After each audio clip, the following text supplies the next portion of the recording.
আসসালামু আলাইকুম। আজকে দেখাচ্ছি দারুণ মজার কলার পিঠা। আমরা এখানে নিয়েছি ৩ কাপ আটা আর ১/২ কাপ মানে ১ কাপের মতো চালের গুঁড়া। এখানে দিয়ে দেবো ১.৫ কাপের মতো চিনি আর ১/২ চামচ লবণ।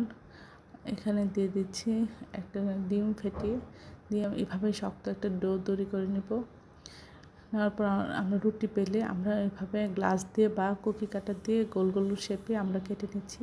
তারপরে ৬টা এখানে আমরা সাজিয়ে নেব, অর্থাৎ একটার উপরে আরেকটা সাজিয়ে নিয়ে আমরা এভাবে চেপে চেপে প্রতিটা পিস একটার গায়ে একটা লাগিয়ে দেবো। যে এভাবে আমরা লাগিয়ে দিয়েছি। তারপর এভাবে আমরা মুড়িয়ে নিব, অর্থাৎ ভাঁজ করে ৬টা এভাবে একসাথে করে আমরা ভাঁজ করে নেব।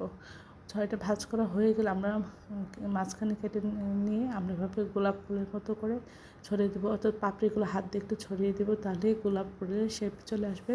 তারপর তেল গরম করে আমরা এটা ভেজে নিব। এটা দেখতে যতটা সুন্দর, খেতে অসাধারণ হয়েছিল। আশা করি সবাই আমার চ্যানেলটি লাইক করবেন, শেয়ার দেবেন, সাবস্ক্রাইব করবেন এবং প্রিয়জনকে বেশি বেশি করে শেয়ার দেবেন। আমার চ্যানেলে সব রকম রান্নার রেসিপি রয়েছে, আশা করি দেখবেন। আর এই অসাধারণ সুন্দর পিঠাটি একবার হলে বাসায় করে